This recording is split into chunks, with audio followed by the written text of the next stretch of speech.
예, 우리 같이 말씀 보겠습니다. 빌립보서 1장 1, 2절 같이 봅시다. 빌립보서 1장 1절 2절입니다. 우리 한 목소리를 읽겠습니다. 시작. 그리스도 예수의 종 바울과 디모데는 그리스도 예수 안에서 빌립보에 사는 모든 성도와 또한 감독들과 집사들에게 편지하노니 하나님 우리 아버지와 주 예수 그리스도로부터 은혜와 평강이 너희에게 있을지어다. 아멘.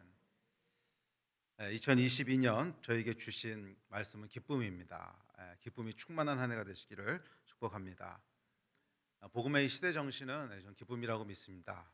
지금 여러 가지로 우울하고 슬프고 짜증나고 하는 이런 어둠이 가득한 세상 가운데 기쁨이야말로 하나님께서 이 세대에 던지시는 시대적인 복음의 메시지라고 믿습니다.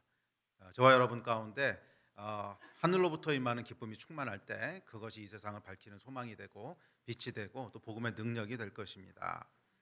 특별히 빌립보서는 이 기쁨에 대한 책입니다. 2022년에 빌립보서 말씀과 함께 시작하려고 하는데 빌립보서는 특별히 바울이 감옥에 갇혔을 때 그 암울하고 힘든 상황에도 불구하고 상황과 관계없이 기쁨을 전하고 있는 메시지죠. 하늘로부터 오는 기쁨은 이런 기쁨입니다. 저와 여러분 가운데 상황과 관계없는, 상황은 기뻐할 수 없어 보이고 상황은 우울해 보이지만 그 가운데 여전히 기뻐하고 감사하는 이 하늘에 기름 부으심이 있을 때 그것이 세상의 소망이 되고 복음의 능력이 될 줄 믿습니다. 빌립보서의 배경을 잠깐 살펴보면 빌립보서는 사도행전 27장, 28장을 배경으로 하고 있습니다. 이것은 사도 바울이 AD 60년에서 62년까지 로마의 감옥에 구금되어 있을 때 그때의 일입니다. 그래서 이때 이제 기록된 서신들이 몇 권이 있는데 이것을 옥중 서신이라고 부르죠. 그래서 에베소서, 골로새서, 빌레몬서와 함께 이 빌립보서가 옥중 서신으로 불리는 바울이 구금되어 있을 때 기록한 서신입니다. 자, 이후에 바울이 63년부터 64년까지 잠깐 풀려나서 자유롭게 로마에서 사역을 하다가 64년도 네로 치하에서 다시 투옥되어서 디모데후서를 마지막으로 기록하고 그리고 순교하게 됩니다. 지난주에도 잠깐 나눴지만 이 바울의 구금 기간이 생각보다 길어졌죠. 처음에는 잠깐 며칠 아니면 뭐 한두 달 뭐 이렇게 끝날 거라고 예상했던 것이 1년이 가고 2년이 가고 길어졌고 잠깐 풀려났지만 결국 다시 잡혀서 결국 순교하는 것으로 끝이 납니다. 사실은 사람의 생각과 사람의 눈으로는 낙심될 수 있고 사람의 생각으로는 헷갈릴 수 있고 뭐 그런 상황이었다는 것이죠. 그런데 그럼에도 불구하고 바울이 이 상황 가운데 기쁨과 소망의 메시지를 빌립보 교인들에게 전하고 있습니다. 저는 이것이 이 사도 바울의 믿음이고 또 빌립보서의 위대한 점이라고 믿습니다. 어떤 상황 가운데서도 기쁨을 놓치지 않는 거예요. 기뻐할 만할 때 기뻐하는 거야 뭐 누구나 기뻐하지. 그때 슬퍼하는 사람이 어디 있겠습니까? 그런데 기뻐할 수 없는 상황 가운데 기뻐하고 즐거워할 수 없는 상황 가운데 즐거워하는 것, 이것이 여러분 하늘로부터 임하는 복음의 능력이라고 믿습니다. 빌립보서를 통해서 이 바울의 기쁨의 비결이 우리 것이 되었으면 좋겠습니다. 2022년 한 해 동안 바울이 누렸던 이 기쁨이 저와 여러분들 가운데도 끊임없이 누려지는 그런 축복이 있게 되기를 주의 이름으로 축원합니다. 자, 시작해 보죠. 지난주에도 말씀드렸지만 하나님을 떠난 인간의 마음은 부패하고 타락했습니다. 오늘은 인간의 마음에 대한 얘기를 좀 할 텐데 하나님을 떠난 인간의 마음은 그 디폴트 세팅이 슬픔과 우울이에요. 슬픔과 고통입니다. 그러니까 기본값이 그냥 슬픔과 우울이라는 거예요. 뭐를 해서 슬퍼지고 우울해지는 것이 아니라 하나님을 떠난 인간의 마음은 그냥 가만히 있으면 슬퍼진다는 거예요. 하나님을 떠난 인간의 마음은 그냥 가만히 있으면 고통스럽다는 거예요. 그것이 하나님을 떠난 인간의 마음의 기본값입니다. 기본값은 그냥 아무것도 안 해도 주어지는 값이 그냥 슬픔이라는 거예요. 그래서 하나님께서 이 슬픔과 고통으로부터 우리를 건져주시고 보호해 주시지 않으시면 인간은 기쁨과 즐거움을 누릴 수 없습니다. 그래서 오늘은 빌립보서 1장 1, 2절 말씀을 통해서 이 부패한 인간의 마음, 하나님을 떠나서 그 기본값이 슬픔이고 그 기본값이 고통인 인간의 마음에 대해서 함께 살펴보면서 이 위에 기쁨을 부으신 하나님의 은혜가 무엇이고 평강을 부으신 하나님의 은혜가 무엇인지를 함께 나누려고 합니다. 자, 오늘 본문은 빌립보서 1장 1절과 2절인데 빌립보서 1장 1, 2절 말씀은 바울이 빌립보 성도들에게 보내는 인사의 말입니다. 그렇죠? 자, 대부분의 인사말이 그렇듯이 바울은 이 인사말에서 자기가 누군지를 소개하고 있습니다. 그래서 바울 서신에 기록되어 있는 그 바울 서신을 보면 대부분 공통적으로 처음에는 바울이 인사로 시작합니다. 뭐 그렇죠. 당연히 인사로 시작해야겠죠. 인사로 시작하는데 그런데 이 인사는 그냥 형식적으로 하는 인사하고는 좀 달라요. 모든 성경은 하나님의 감동으로 기록되었습니다. 그래서 인사말 속에도 중요한 바울의 믿음이 담겨 있는데 그것은 뭐냐면 자기가 누군지에 대해서 소개하는 거예요. 뭐 대부분의 인사말이 그렇지 않습니까? 저도 누군가에게 이제 글을 쓰거나 뭐 이메일을 보내거나 아니면 카톡을 보내거나 할 때는 먼저 제 소개부터 합니다. 안녕하십니까? 저는 뭐 수원에 살고 있는 수원 하나교회를 목회하고 있는 고성준 목사입니다. 뭐 이렇게 소개를 하죠. 자, 그러니까 이 인사말 속에는 뭐가 포함되어 있냐면 자기 정체성이 포함되어 있어요. 내가 나를 누구라고 인식하는가, 그리고 상대는 나에 대해서 뭐라고 알기 원하는가 하는 내가 나 스스로에 대해서 생각하는 정체성, 그리고 상대방이 나를 이렇게 알았으면 좋겠다 하는 내 정체성이 그 안에 포함되어 있습니다. 그래서 이 사도 바울이 쓴 서신서들을 보면 거의 대부분 맨 앞에 나오는 인사말에는 사도 바울의 정체성이 등장합니다. 나 사도 바울은 얘기 뭐예요? 사도로 인식하고 있다는 거죠. 자, 이런 식으로 사도 바울이 스스로에 대해서 뭐라고 인식하고 있는가 하는 바울의 정체성, 바울은 스스로를 어떤 존재라고 생각하는가 하는 것이 기록되어 있습니다. 자, 그리고 오늘 빌립보서 1장 1, 2절에 보면 바울이 자기의 정체성에 대해서 두 가지를 이야기하고 있는 것을 보게 되는데 그 두 가지는 뭐냐면 그리스도 예수의 종이라는 것이고 그리고 하나님의 자녀라는 것입니다. 이 두 가지가 빌립보서 서두에서 바울이 기록하고 있는 스스로에 대한 정체성이에요. 나 바울은 그리스도 예수의 종이고 동시에 하나님 우리 아버지, 그러니까 이 하나님을 아버지라고 부른다는 거예요. 그 이야기는 하나님의 자녀라고 스스로 인식하고 있다는 것입니다. 자, 이것이 바울의 정체성입니다. 자, 오늘은 이 정체성을 중심으로 이것이 왜 우리에게 중요한지, 그리고 이 정체성이 우리에게 우리 내면에 어떤 축복을 가져다 주는지 함께 나누려고 합니다. 자, 종과 자녀라고 하는 정체성은 다 관계에서부터 오는 것입니다. 사실은 이 종과 자녀라고 하는 것 이외에도 우리의 정체성은 거의 대부분 다 관계에서부터 옵니다. 관계에서부터 옵니다. 인간은 어떤 존재인가? 나는 누군가? 이 질문에 대한 대답은 관계에 의해서 결정된다는 거예요. 사실은 하나님과의 관계에 의해서 결정되는 것인데 사실 인간은 여러분 독립적인 존재가 아닙니다. 독립적인 존재가 아니라고 하는 것은 상황과 관계에 의해서 내 정체성이 결정된다. 상황과 관계에 의해서 내가 누군지가 결정된다는 거예요. 상황과 관계. 그래서 이 상황과 관계를 모두 제거하고 아무것도 다 없이 그냥 나 혼자 유아 독전, 아무것도 없는 텅텅 빈 우주 속에 나 혼자 딱 떼어놓고 나는 누구인가 이렇게 질문하는 것은 무의미한 질문이라는 거예요. 어리석은 질문이라는 거예요. 사람은 상황과 관계를 다 제거하고 나는 누구인가를 물을 수 없어요. 원래 그렇게 창조됐어요. 예를 들어서 나는 누굽니까? 제가 여러분들에게 만약 나를 설명한다면 이렇게 설명할 거예요. 나는 누구누구의 남편이고 나는 우리 자녀들의 아버지입니다. 또 나는 수원 하나교회 담임 목사고 대한민국 국민입니다. 용인시에 살고 있습니다. 뭐 이런 식으로 설명하겠죠. 그런데 이 설명은 다 뭐예요? 관계와 상황에 의해서 정의되는 거죠. 나는 누구누구의 남편입니다. 아내가 있기 때문에 내가 남편이라는 게 정의되는 것이고 나는 누구의 아버지입니다. 자녀들이 있기 때문에 제가 정의되는 것이고 대한민국 국민입니다. 대한민국이라고 하는 상황이 있기 때문에 제가 정의되는 것이죠. 이걸 다 제거하고 나는 누굽니까? 그러면 대답할 수 있는 게 없어요.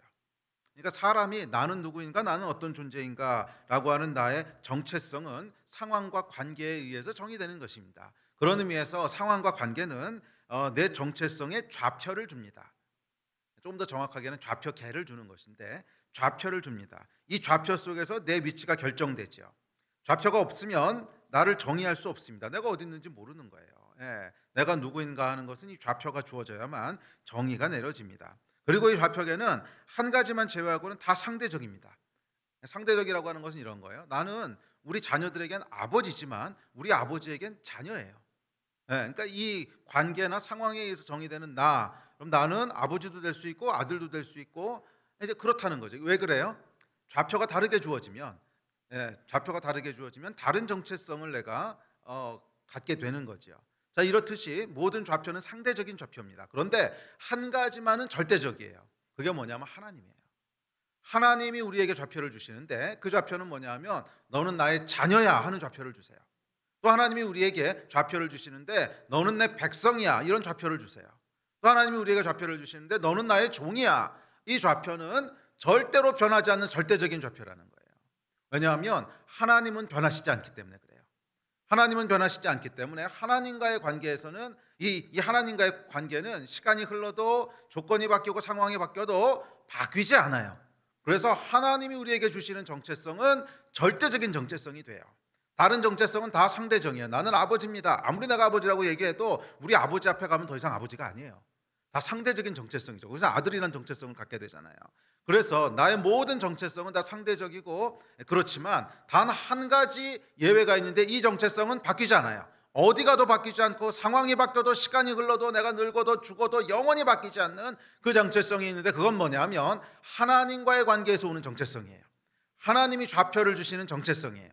나는 하나님의 자녀라고 하는 정체성이고 나는 하나님의 백성이라고 하는 정체성이고 나는 하나님의 사랑받는 자라고 하는 정체성이고 나는 하나님의 종이라고 하는 정체성이고 이 하나님과의 관계에서 오는 정체성은 절대적이에요. 바뀌지 않습니다. 그래서 사실은 이것이 우리의 진짜 본질적이고 근원적인 정체성, 내가 누구인가에 대한 대답이라고 믿습니다. 자, 이렇듯이 우리의 정체성, 나는 누구인가에 대한 대답은 관계에서부터 옵니다. 그리고 이 정체성 또는 관계야말로 우리 삶의 기쁨과 슬픔을 결정하는 요소입니다. 대부분의 기쁨과 슬픔이 사실은 100%인데 관계에서부터 와요. 잘 생각해 보세요. 예, 아주 말초적인 거, 뭐 이렇게 짜장면을 먹으니까 맛있다 이런 거 빼고는 조금 더 근원적인 깊이 있는 기쁨과 슬픔은 다 관계에서부터 오는 것을 보게 됩니다. 그래서 건강한 정체성 또는 관계를 가지고 있는 사람은 그 내면이 기쁨과 즐거움으로 충만하고 반대로 망가지고 일그러진 정체성 또는 일그러진 관계를 가지고 있는 사람은 그 내면이 우울하고 슬프고 불안하고 고통스럽습니다. 그래서 여러분 생각해 보세요. 예를 들어서 뭐 부부 관계가 좋다. 그런 사람은 항상 행복한 걸 누리는 거예요. 그렇죠? 뭐 그 중간중간 약간 속상한 일이 있을 수도 있지만 기본적으로 그 관계에서 오는 행복이 깔려 있는 거죠. 그러나 반대로 뭐 부부 관계가 망가져가지고 일그러져 있다. 그러면 순간순간 기쁘고 즐거운 건 있을 수 있어도 기본적으로 그 마음에 뭐가 깔려 있어요? 불만과 원한과 원통함과 억울함과 이런 게 깔려 있는 거죠. 그래서 이 관계라고 하는 것이 관계는 정체성을 주는데 관계 또는 정체성이 우리 마음이 기쁠 것인가 우리 마음이 슬플 것인가 우리 마음에 기본적으로 깔려있는 컬러가 기쁜 컬러일 건가 아니면 우울하고 슬픈 컬러일 건가 이것을 결정합니다. 이것을 결정합니다. 자, 그런데 이 관계에도 여러분 등급이 있습니다. 모든 관계가 다 똑같은 강도의 기쁨이나 슬픔을 주는 것은 아니에요. 중요한 관계일수록 그 관계가 주는 기쁨과 슬픔도 더 커지죠. 뭐 예를 들어서 뭐 피자 배달하는 아저씨 뭐 이런 분하고의 관계가 우리한테 큰 기쁨과 큰 슬픔을 주지는 않습니다. 뭐 잠깐 짜증나게 할 수는 있어요. 피자를 배달하는데 툭 던지고 갔다. 뭐 그러면 이 막 이러고 짜증 날 수는 있지만 이거 뭐 잠깐 있으면 지나가는 거지 큰 영향을 미치는 건 아니에요.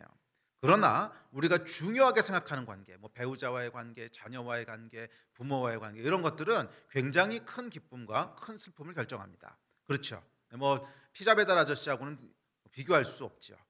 그래서 우리가 중요하게 생각하는 관계이면 중요하게 생각하는 것만큼 우리 삶에 큰 기쁨과 큰 슬픔을 줄 수 있습니다. 자, 그리고 이런 관계가 주는 기쁨은요, 사실 뭐 한 가지 관계가 좀 망가지고 엉클어져서 그 가운데 고통스럽고 슬퍼할지라도 그것보다 더 중요한 관계가 건강하면 이 슬픔이 덮일 수 있어요. 그렇죠. 아까 얘기했듯이 뭐 피자 배달 아저씨가 휙 던지고 가가지고 짜증이 났는데 뭐 그렇게 짜증 난다고 해서 하루 종일 짜증 나는 게 아니죠. 그런데 돌아왔더니 사랑하는 가족들이 너무 나를 환대하고 있고 막 즐겁게 앉아가지고 깔깔거리면서 얘기하고 좋아하고 그러다 보면 다 잊어버리잖아요. 그러니까 이거 뭐냐면 덜 중요한 관계는 중요한 관계에서 덮었을 수 있다는 거예요. 우리가 비록 좀 어려움이 있고 슬픔이 있고 그럴지라도 더 중요한 관계가 건강하고 제대로 돼 있으면 우리 마음이 기쁨과 즐거움으로 덮일 수 있어요. 그래서 중요한 게 뭐냐면 하나님과의 관계라는 거예요. 우리 삶에 있어서 가장 중요한 관계는 뭐예요? 창조주 하나님과의 관계입니다.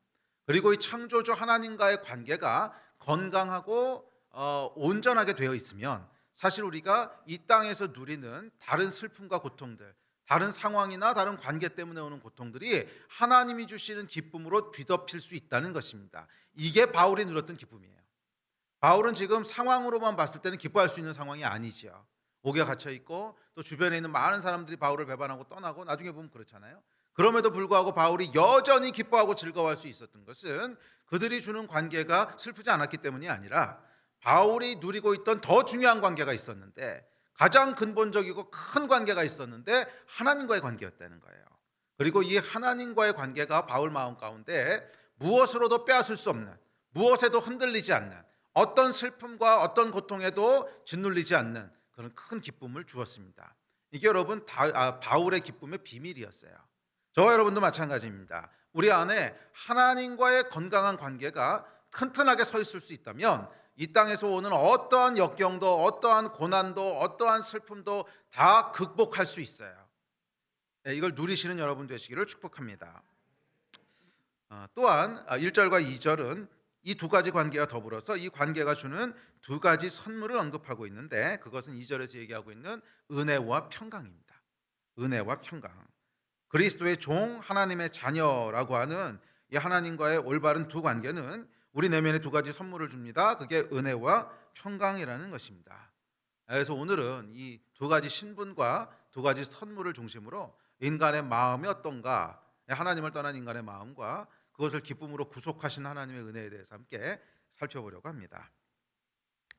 먼저 인간의 마음에 대해서 좀 살펴봅시다.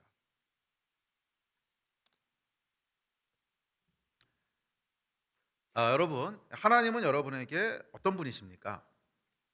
여러분에게 하나님은 어떤 분이십니까? 이것이 여러분이 무엇을 누릴 것인가를 결정해요.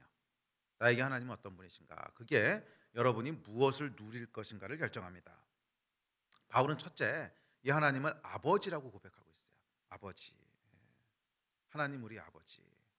그래서 바울이 이 하나님을 아버지라고 부를 때 그에게 뭐가 있었던 거예요? 평강이 있었다는 거예요. 은혜와 평강을 전하노라. 맞아요. 우리가 하나님을 아버지라고 부를 때 평강을 누리게 됩니다. 평강을 누리게 됩니다. 왜냐하면 이 평강이라고 하는 것이 평강을 누리지 못하는 게 뭐냐면 불안한 건데, 평강을 누리지 못하는 상태를 불안이라고 하죠. 근데 불안은 어디서 오냐면 아버지가 없는 곳에서 오는 불안정이에요. 고아됨에서 오는 불안정이기 때문에 그래요. 아버지가 없는 데서 오는 불안정이 불안이기 때문에 평강을 누린다고 하는 것은 아버지를 아버지라 부를 때 다시 되찾아오는 거예요. 이 아버지라고 하는 것은 단순히 육신의 아버지뿐만이 아니라 특별히 하나님 아버지라고 하는 것은 나의 근본과 나의 뿌리를 의미합니다. 내가 어디서부터 왔는가? 나는 어떤 존재인가? 내 인생의 의미는 뭔가? 나의 인생의 목적은 뭔가? 삶은 왜 사는 건가? 이런 근본과 뿌리가 되는 분이 하나님 아버지예요. 그것을 결정해 주시는 분이 하나님 아버지입니다. 그래서 하나님 아버지는 나라고 하는 존재가 어디서부터 왔는지를 알려주는 존재입니다. 이 사람은 여러분 과거와 미래에 의해서 현재를 살아갑니다. 과거와 미래에 의해서 현재를 살아갑니다. 과거가 있고 미래가 있으면 그 선상에 현재가 있는 것이지, 과거하고 미래가 있는데 현재가 저기 어디 동떨어져 있는 게 아니라는 거예요. 과거와 미래 사이에서 현재를 살아갑니다. 자, 우리가 살아가는 현재, 오늘의 현재 또는 오늘은, 지금은 과거와 미래에 의해서 결정된다는 거예요. 자, 예를 들어 봅시다. 오늘 내 기분이 진짜 더러워. 왜 그런가 봤더니 어저께 남편하고 심하게 싸워가지고 남편이 집 나가서 안 돌아왔어 아직까지. 그러면 이제 기분이 더러운 거죠. 자, 현재 내 기분이 더러움을 느끼고 있어요. 뭐 더럽다. 현재 내 기분이 약간 굉장히 나빠요. 그 기분 나쁜 것이 어디서부터 온 거예요? 과거로부터 온 거죠. 과거에 내가 어저께 남편과 싸워서 남편이 집 나갔는데 아직 안 돌아왔어요. 뭐 그 과거 때문에 지금 내가 더러운 감정을 곱씹고 있는 거죠. 자, 그런데 그럼 내가 어저께 남편하고 왜 싸웠는가? 그러면 그 전에 또 뭔가 사건이 있겠죠. 그것 때문에 싸웠죠. 그러면 그 전에 그 사건은 또 왜 생겼는가? 또 뭐가 있겠죠. 그래서 과거에 쭉 거슬러 올라가면 근원이 되는 사건이 있어야 될 거 아니에요. 그게 뿌리라는 거예요. 뿌리. 그 뿌리는 결국 뭐냐 하면 나는 어디서부터 왔는가 하는 거예요. 그 뿌리는 나는 어디서부터 왔는가, 내 인생은 도대체 어떻게 시작된 거고 내 인생의 의미는 뭔가, 이런 과거에 들어가면 뿌리가 있고, 이 근원 뿌리는 나의 존재에 대한 물음입니다. 나는 어디서부터 온 거야? 나는 도대체 왜 존재하는 거야? 존재의 목적은 뭐야? 내 삶의 이유는 뭐야? 이런 근원과 뿌리가 있다는 거예요. 이게 여러분 아버지가 함축하는 거예요. 그렇죠. 우리 육신적으로도 마찬가지죠. 육신적으로 내가 어디서 왔습니까? 아버지가 있으니까 내가 온 거죠. 예. 그렇지만 이것은 단순히 육신에 대한 것이고, 그러면 나의 영혼은 어디서부터 온 것이고, 나의 육신의 아버지는 또 도대체 어디서부터 온 것이고, 이 근원과 뿌리는요 결국 하나님 아버지로 귀결되게 돼 있어요. 이 하나님 아버지. 자, 그런데 하나님을 떠났단 말이에요. 인간이 하나님을 떠나면서 뭐가 일어난 거예요? 뿌리가 잘린 거예요. 근원에서부터 분리가 됐습니다. 그리고 인간은 이 뿌리가 없을 때 존재적인 불안을 느끼는 거예요. 뿌리가 없을 때 존재적인 불안을 느끼는 거예요. 그래서 이것을 실존주의 철학자들인 케르 케고르니, 하이데거니 이런 사람들은 실존적 불안이라고 불렀어요. 실존적 불안. 예, 예, 예. 그리고 이걸 독일어는 앙스트라 그러는데, 하여간 앙스트, 불안이라고 불렀어요. 실존적 불안이라고 하는 것은 뭐냐면 인간이 그냥 존재적으로 느끼는 불안이라는 거예요. 무슨 이유가 있어서 불안한 게 아니고 그냥 불안한 거라는 거예요. 그래요 여러분, 하나님을 떠난 인간의 본질은 불안이에요. 불안, 앙스트예요. 자, 이것은 존재에 대한 본원적인 의문에서 나오는 불안이에요. 나는 누군가? 나는 어디서부터 왔는가? 나는 어떤 존재고 내 본질은 뭔가?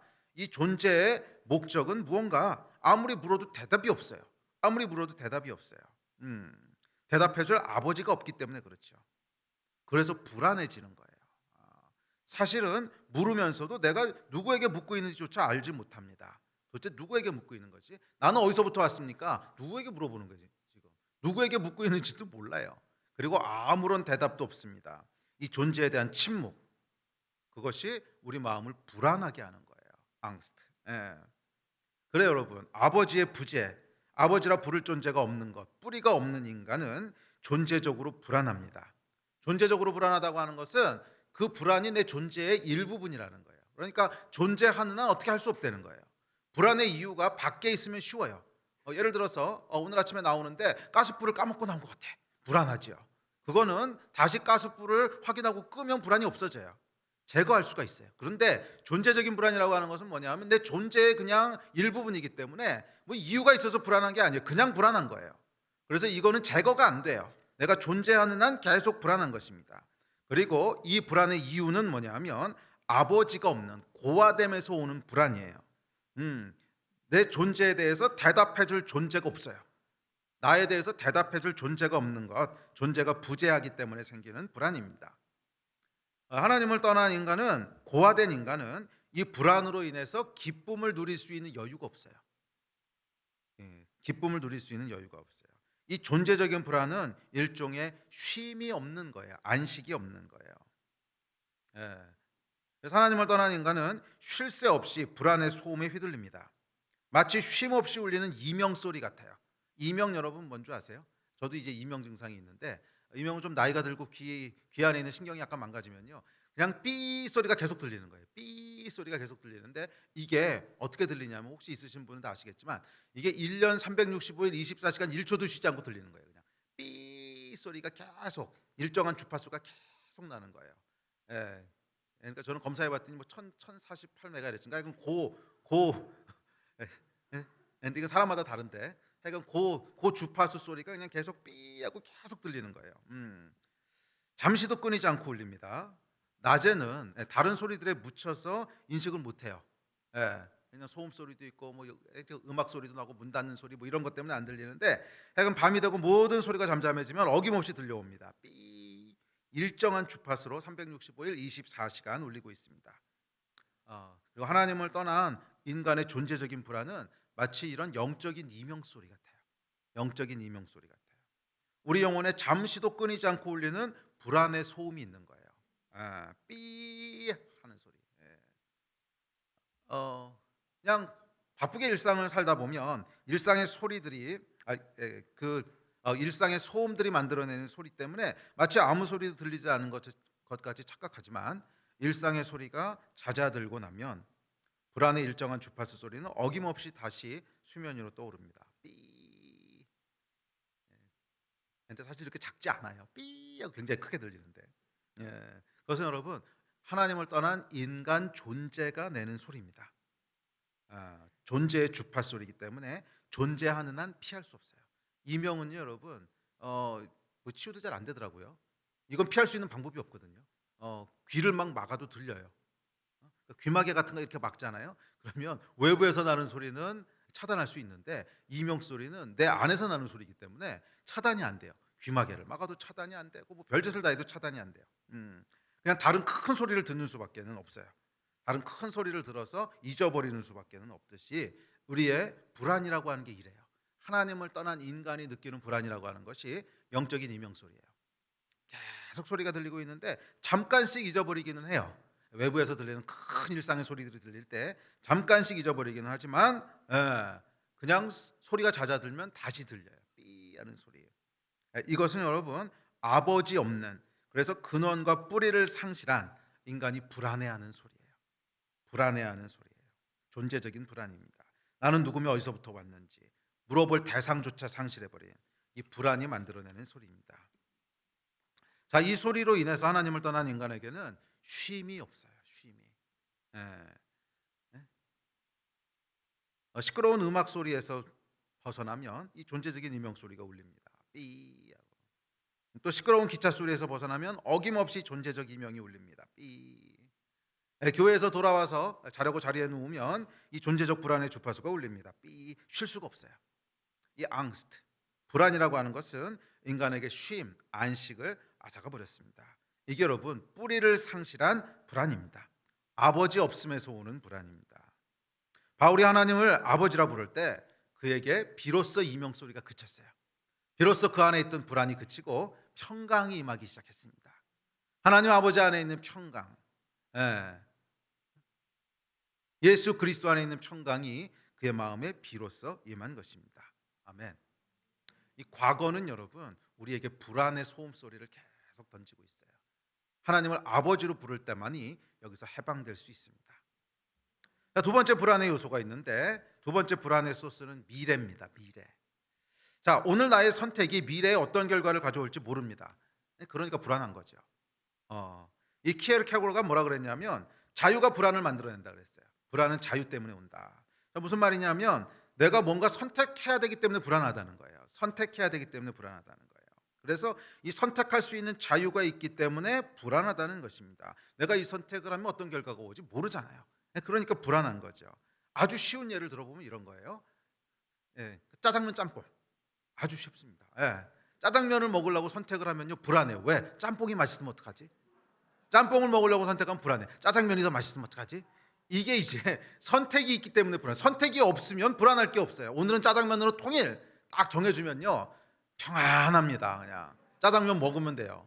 선택이 없으니까. 그런데 선택이 주어지면 그 다음부터 불안해지기 시작합니다. 자, 짜장면 먹을지 짬뽕 먹을지 선택하세요. 그럼 그 순간부터 불안이 내 마음 가운데 올라오는 거죠.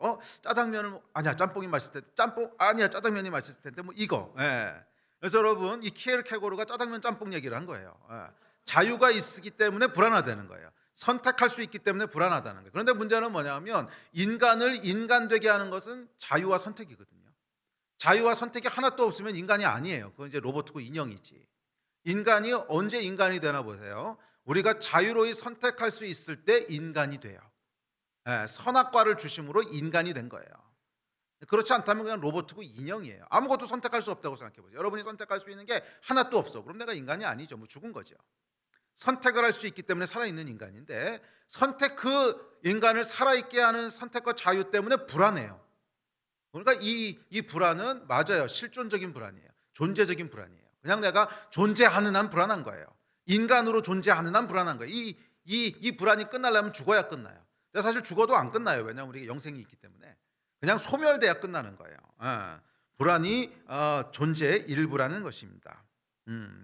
짜장면 짬뽕 참 어느 게 후회가 더 클까?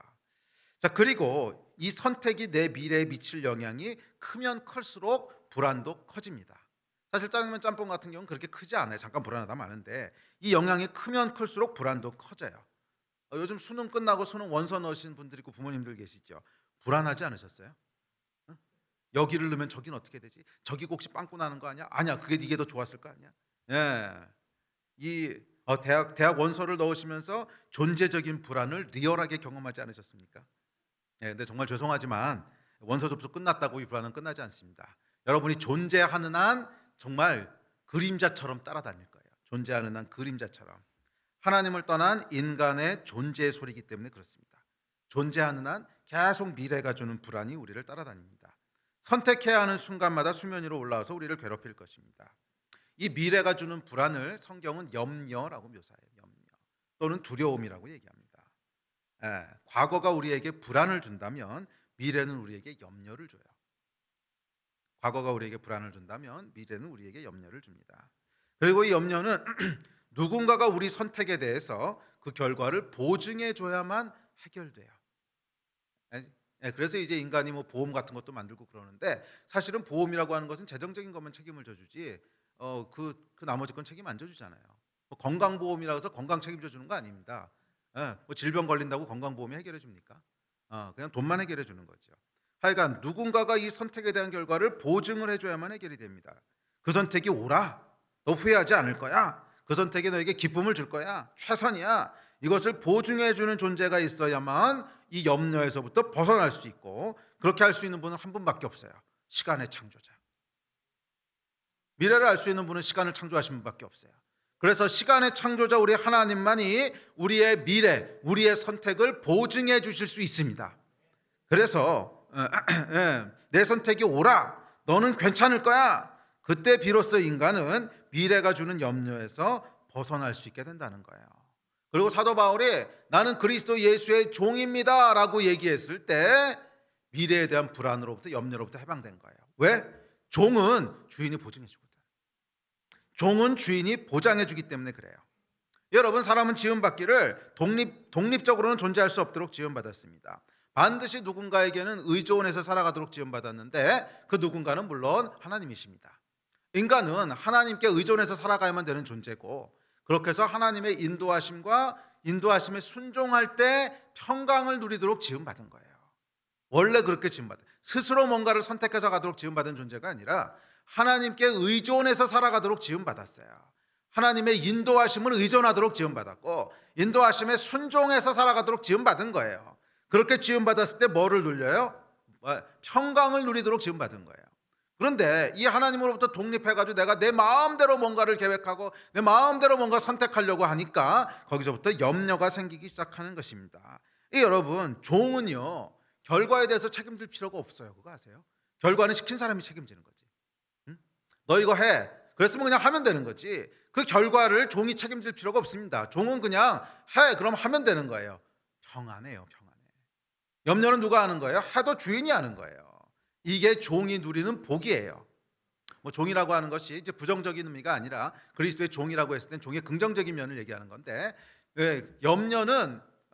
염려와 책임은 주인이 지는 거지 종은 그냥 시키는 대로 하면 되는 거예요. 그래서 바울이 그리스도의 종이 되었을 때 비로소 미래가 주는 염려로부터 해방되는 거예요. 그렇지, 미래를 내가 걱정할 필요 없지. 이렇게 하면 어떻게 되지? 저렇게 하면 문제가 생기지 않을까?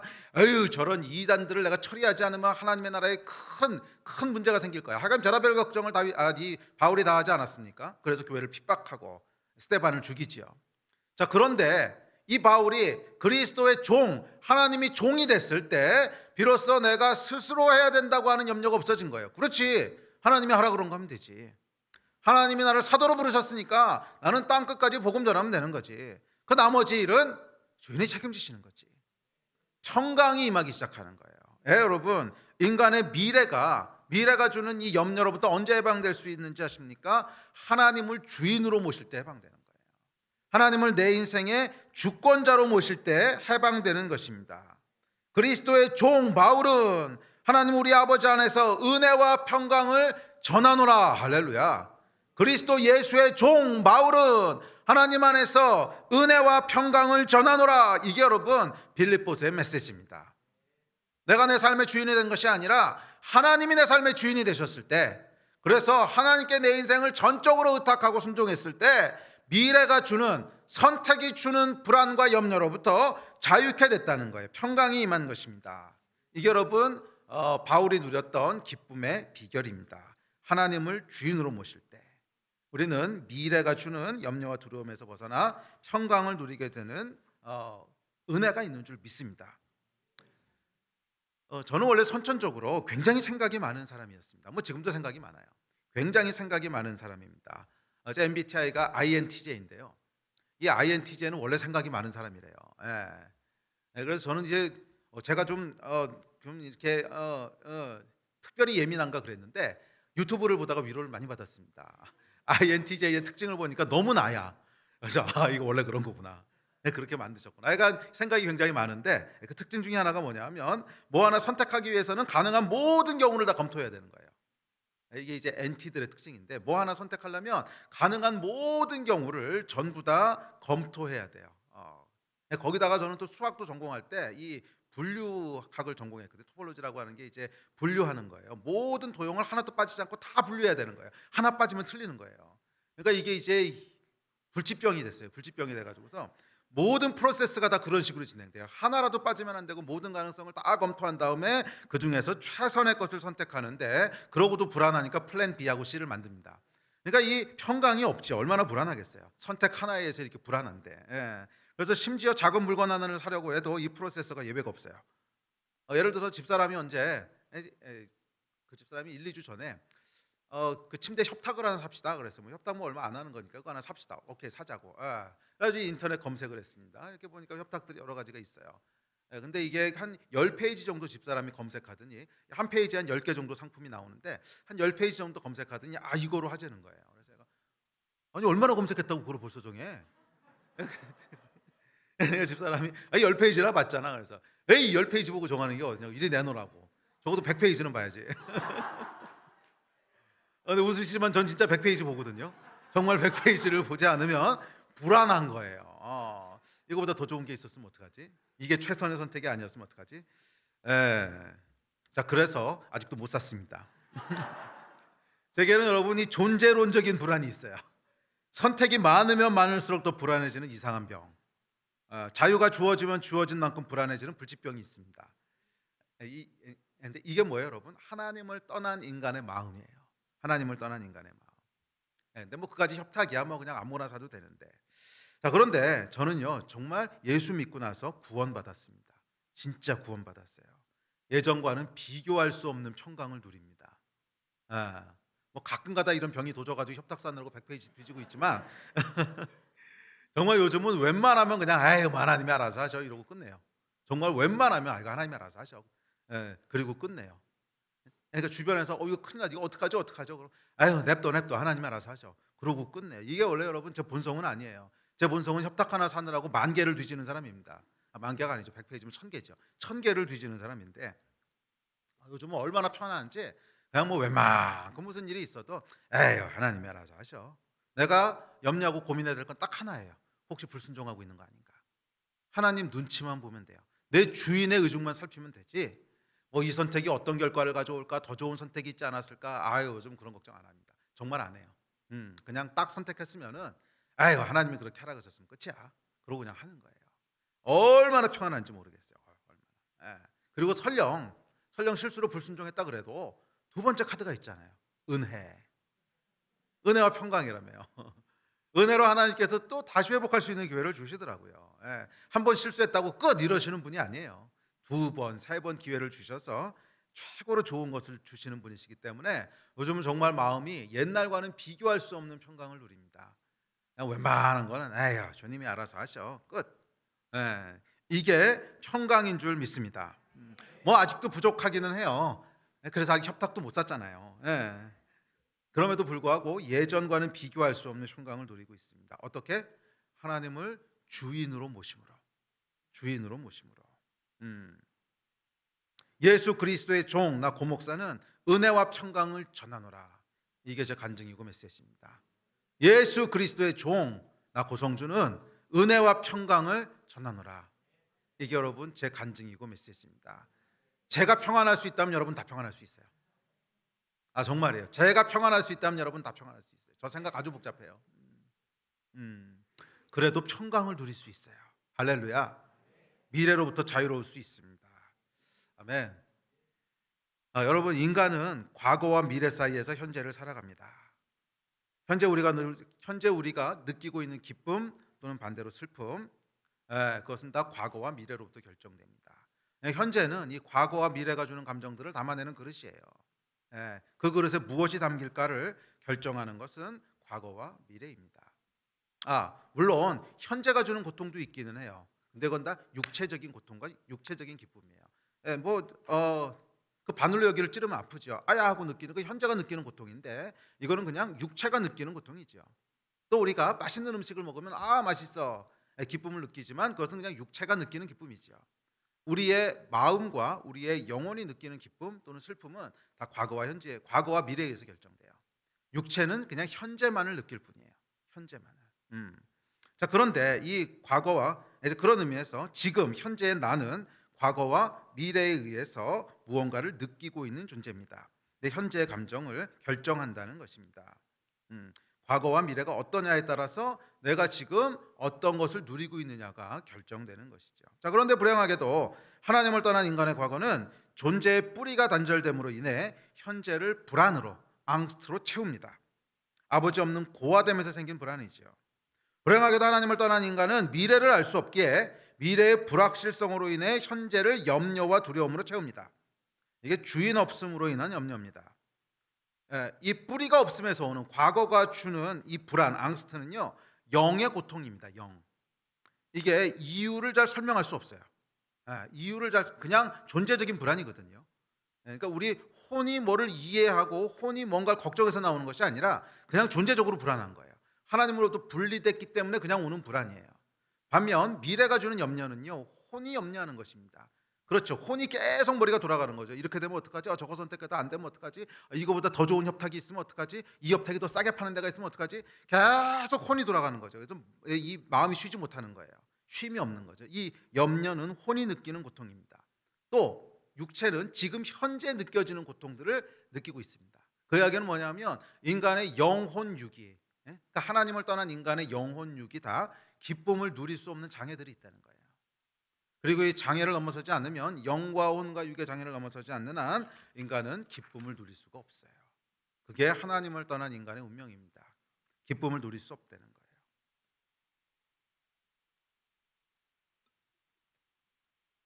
바울은 얘기합니다. 예수 그리스도의 종, 하나님의 자녀인 바울은 은혜와 평강을 너희에게 전하노라. 이 두 가지 신분, 자녀와 종이라고 하는 두 가지 관계가 회복될 때 두 가지 선물을 주신다는 거예요. 은혜와 평강을 주신다는 것입니다.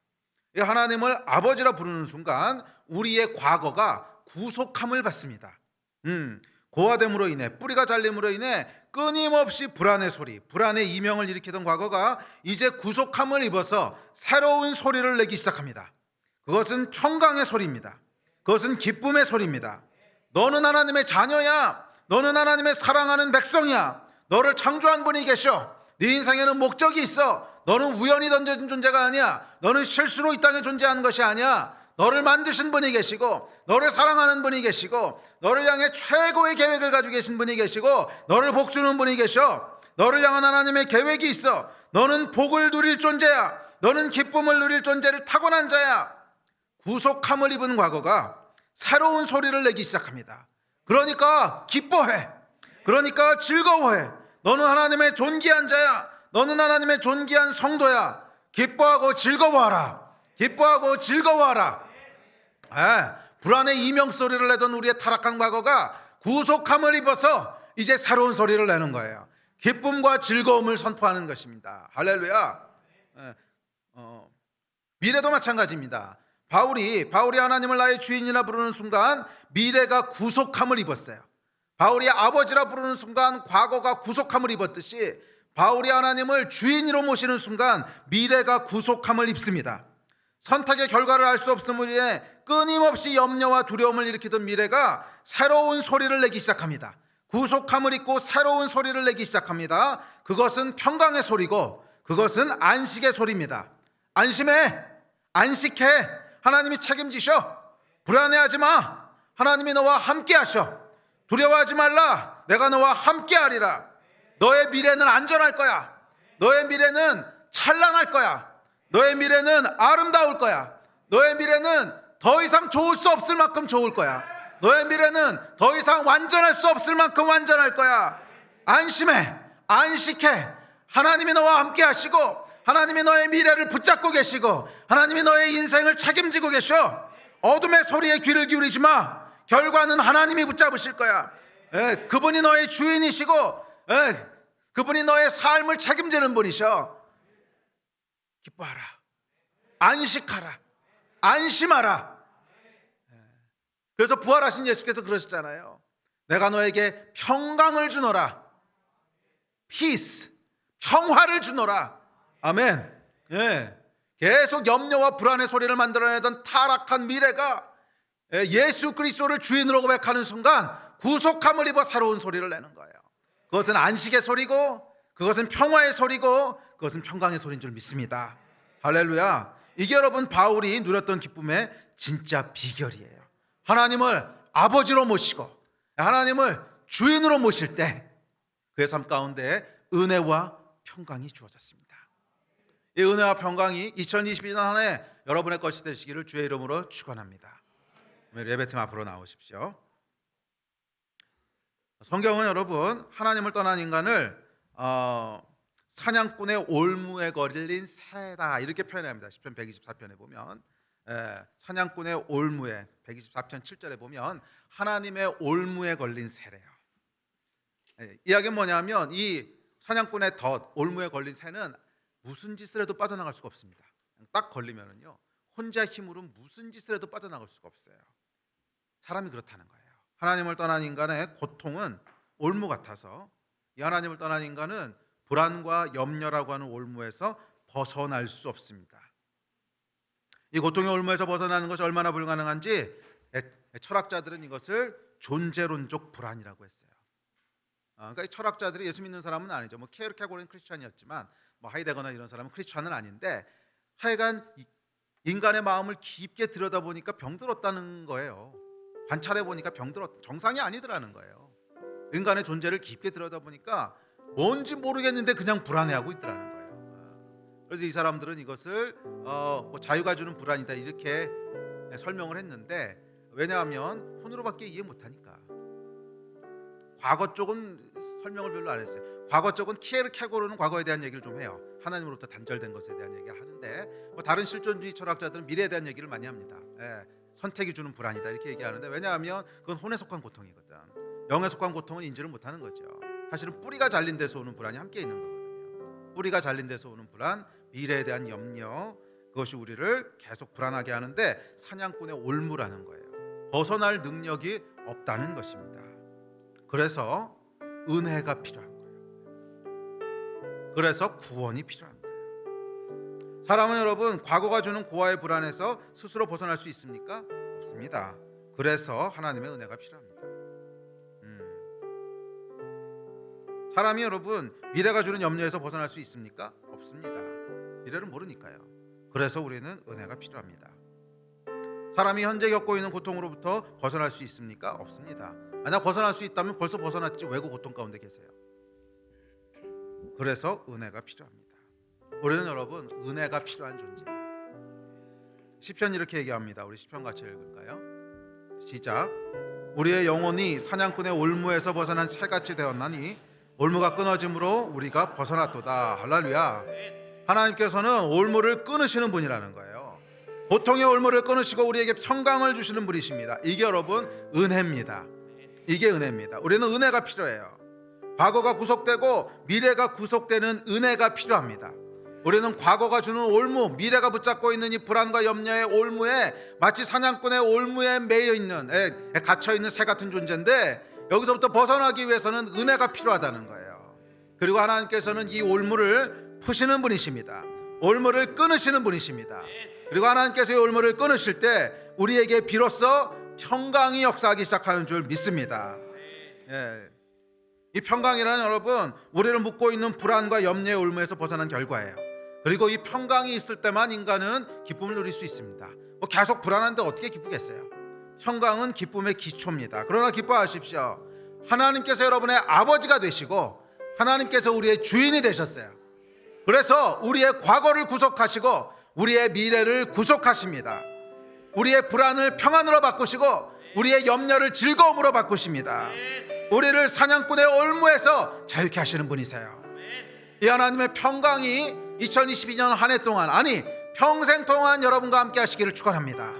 하나님을 아버지로 모시고 또한 예수 그리스도를 나의 주인으로 모실 때 이 바울이 누렸던 세상이 감당할 수 없는 평안과 기쁨이 하늘로부터 저와 여러분 위에 임하게 될 줄 믿습니다.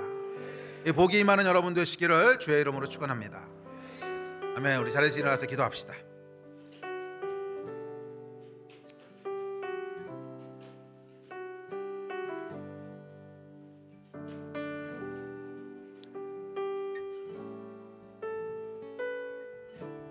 우리 2022년을 시작하면서 주 앞에 이 기쁨과 평강을 좀 구합시다. 이거 하늘에서만 주실 수 있어요. 세상을 바라보고 있을 때는 우리 타락한 마음이 타락한 세상에서 멀었겠습니까? 염려와 불안만 더해갈 뿐입니다. 하늘을 바라볼 때만 위에서부터 평강이 부어집니다. 바울이 여러분 세상을 바라봤으면 감옥과 창살과 또 간수들의 학대와 뭐 이런 거밖에 볼 게 더 있겠습니까? 그러나 그가 하늘을 바라봤을 때 거기에 아버지 되신 하나님이 계시고 거기에 나를 지키시는 내 주인이 계시고 이것이 바울을 평강과 기쁨 가운데 거하게 했습니다. 아멘. 우리 함께 좀 기도할 때 주님, 이 하늘의 평강을 누리는 한 해가 되게 하여 주십시오. 내가 세상을 살아가는 자가 아니라 하늘을 살아가는 자가 되기를 다시 한번 결단합니다. 보이는 대로 사는 자가 아니라 믿음으로 사는 자가 되기를 다시 한번 결단합니다. 나의 아버지 되시며 나의 주인 되신 하나님, 내 인생을 지키시고 보호하시는 분, 내 인생을 보장하시는 분, 나의 선택을 지지해 주시는 분, 이 하나님을 믿습니다. 주님, 이 믿음으로 걸어가는 한 해, 기쁨으로 걸어가는 한 해가 되게 하여 주십시오. 이 마음 가지고 우리 주여 한번 크게 부르짖고 합심해서 기도하겠습니다. 주여